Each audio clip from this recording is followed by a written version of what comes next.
Hello and welcome to my channel, Bevvy with Beth. I'm Beth and today we're going to be talking more about my weight loss journey.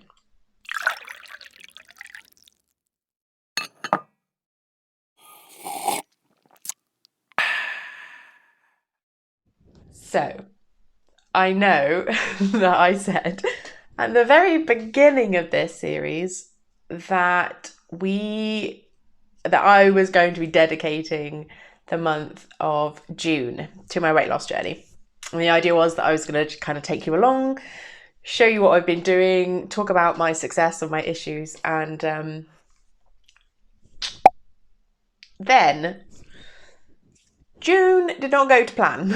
So I think it's not a bad thing for me to be able to kind of show this aspect of anybody's weight loss journey, but also kind of tie it back to PCOS. So originally I picked June because it was a nice tidy month. The weather tends to be a bit better, so I wasn't in a transition of season where I tend to find food a bit more complicated of what I do and don't want.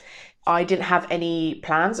I had plans for the very end of June, but I knew that I had, a good 4 weeks where things would be very stable, where I'd just be doing the same things day in and day out. And then things kind of went a bit wonky, unexpected with my day job. And suddenly my stress levels went through the roof. Something I hadn't really thought about. I was also on what ended up being a 54-day cycle, which meant particularly the week leading up to my period, but even the week before that, it was so long, so drawn out.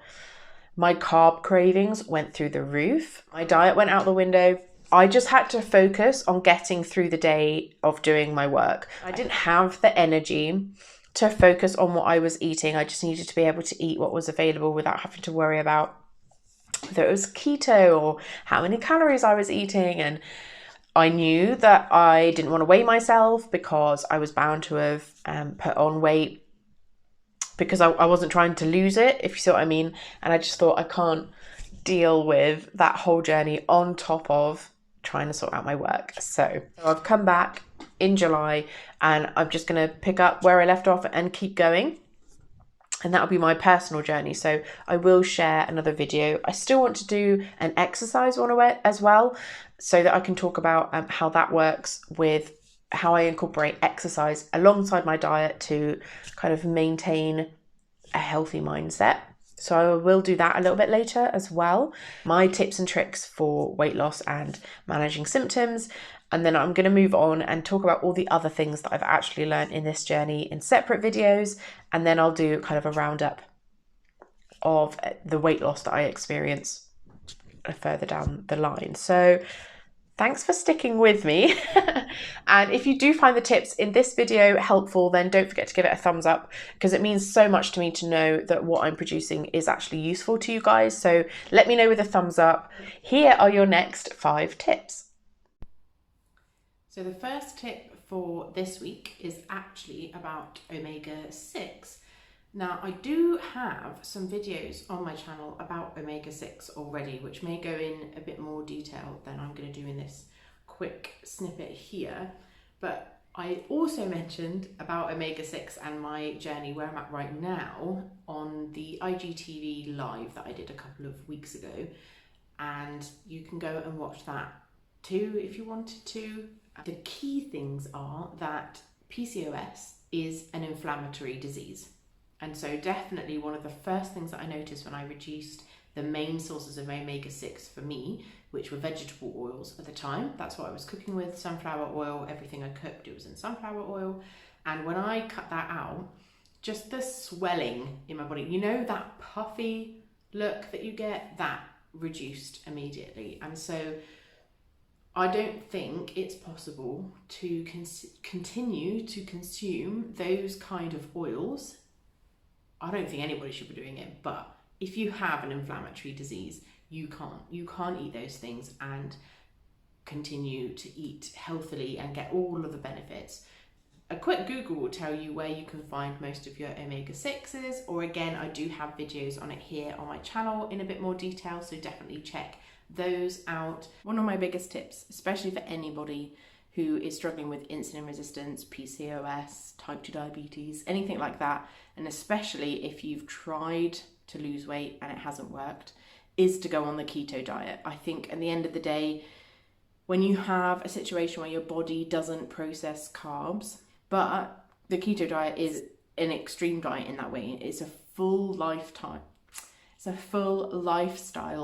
change. It will have a massive impact in the way you do everyday activities. Things like socializing, eating in general will become slightly more complicated in the beginning as you try to adjust to that kind of lifestyle. But speaking from experience, having watched other people in my life go through the same experience, it's so worth it. So the next tip I have is about batch cooking. The two reasons why I recommend batch cooking your food is, first of all, for all of us, it's the fatigue, right? Particularly when it comes to the end of the day, right? You've been working all day, you've been trying to eat really well, and then you get to the end of the day and you're so tired that trying to think of what I can eat and what I feel like eating and how to kind of get that balanced, it's exhausting. And I probably couldn't have done so well on my journey if I hadn't have spent kind of the first year living with my parents, where my mum provided all of the food at the end of the day, and all I had to think about was my breakfast and my lunch, and I didn't even have to worry about any of the shopping side of it. I just told her what I wanted and she'd give it to me. So obviously now I am on my own and I have to cook everything for myself. And I found that by preparing particularly the evening meals, where I just cook it all up on a Saturday or a Sunday, what this did is it took away the choices, right? I didn't have to think about, oh, what do I fancy? It was like, it's Monday, I eat salmon. It's Wednesday, I eat chicken. And I don't really have to think about it. But also by batch cooking it, I could get everything cooked, make a massive mess, and then clean it all up. And then throughout the week, all I have is the Tupperware that I stored the cooked food in, and then the plate that I've eaten it off of. And then the second reason is actually it's cheaper. If you know what you want to eat and you buy that in and you cook it and then you freeze it or put it in the fridge, then not only will you know what you're eating, so you only have to buy that which you're going to eat, you're also going to be portioning that out as well, which means then when you defrost it, when you heat it up, when you pop it on a plate, what you've got there is what you're going to be eating, and you'll eat it all. So there's a lot less food waste. You're only buying what you need, and the reduction of food being thrown out because it's just been sat in the fridge or in the fruit bowl just waiting to go off, and then we get rid of it and we go out and we buy some more, then all of that is reduced. I tend to focus on just the evening meals mostly, and then I do a few little things, like, for example, I boil up the eggs for my lunches. So I've got that all ready for lunch, so I don't have to think about that, and I can just add the salad together, and then I find the whole thing just flows much quicker. Another one of the things that I think a lot of us struggle with when we first want to get into reducing our sugar is obviously drinks. The amount of added sugar in all of the drinks that we drink that isn't just water from the tap or a bottle is phenomenal. When it came to my evening meal, I didn't want more water, and I've never been a big fan of sweeteners. I don't particularly like the taste, and actually they do upset my stomach. I'm a bit sensitive to them, so I have to watch how much sweetener I consume. So I've never really liked the idea of like the diet lemonades and the diet cokes and all that kind of stuff. It's just never been my thing. So I didn't want to move to diet lemonade, but at the same time I couldn't stand the idea of literally only drinking water all the time. It's so boring and unappealing. So I started to look at a few other options, and the two that I'm going to talk about today, for me, the lemonade replacement was, of course, kombucha. I absolutely love this stuff, and it's been brought to my attention that some kombuchas do actually add sugar. So the fermentation process of the tea will use up, obviously they put sugar in it, right, to ferment it. So it has sugar in it, but the fermentation process should use up that sugar, so there won't be sugar for us to consume in it. But apparently some actually do put sugar then back into it to make it taste nice. So always check your labels, because they sneak things in. But this one doesn't have any sugar added back into it. And they've got some really, really great different flavors. I like this one. There's a plum one and an apple. I highly recommend that. It's also fizzy. It's carbonated. Is the word I'm looking for.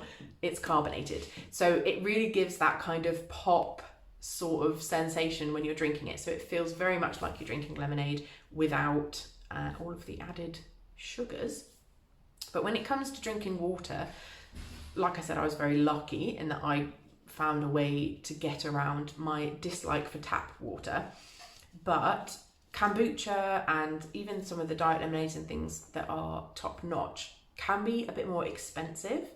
And so I can't always afford every evening to have kombucha on hand. I can't do that. I have it delivered once every 4 weeks, and it will give me a couple of weeks worth if I had it every single day, and then I'd be out. So I tried to space it out. And in between, I use the cold infused tea. Now, I use the Twining brands. I personally find them the tastiest. Some of the other ones can taste a bit medicinal, especially with the blackcurrant. I don't know why. Something about a blackcurrant flavour just tastes like medicine to me. So I really like the Twinings one because they don't have, it's just not one flavour. They'll mix different herbs and fruits and stuff together. And again, it's just taking those ingredients, they're just dry, freezed, popped in a tea bag, and then you drop that in the water and let it brew, cold water, and let it brew for a couple of minutes, and it brings a really nice fruity or herby flavour to your drink. You can keep hydrated without having to add all of your sugar. So, the last tip for this series, but not at all the least of the tips, it's actually one of the things that, alongside reducing obvious sugars, can actually be implemented pretty much straight away that could be a big benefit to you, to your diet, to your PCOS symptoms, and that is tea, or more herbs. But I tend to put my herbs into the form of a tea, so I get these herbs in by making them into teas. And I know I have spoken before about the sisterhood tea, and I've still got a bit left over, but unfortunately, because she's in Australia, it becomes a really big and expensive thing for me to order her tea. So I have now looked at which herbs are working the best for me, and I actually make my own tea. But first, sisterhood tea. So I will link her website in the description box down below, so that if you can get some tea for yourself, then I highly recommend her tea. It tastes good and it works really well, and it's got basically pretty much everything in it that you would need herb-wise to support your PCOS journey. So I've still got some of her sisterhood tea. She also has a variety of other teas. So if you're in different places in your PCOS journey, you might find some of the other teas more helpful. And I know that she did do a recent, well, it's not that recent now, but a while ago, she did a new tea, which is a chai-based tea. So you can get the chai taste while still getting the benefits for the PCOS herbs. So definitely go and check her out and see if there's anything there that could tempt you. I highly recommend it. So what I've been doing is now making my own tea. So I've got two here that I now use regularly that I really like and really works for me and my PCOS. So I will do a whole other video on what it is and what the ingredients are and how I use them. But I wanted to talk about why herbs are good. And I think, like I said, as well as reducing the obvious sugars to support your insulin resistance, adding good herbs to your diet is also a really great way. It's not too expensive, it's fairly accessible. You can just go to the supermarket and grab some herbs and pop them into a teapot and make your own tea. It can help you with things like balancing the estrogen, progesterone, testosterone in your system.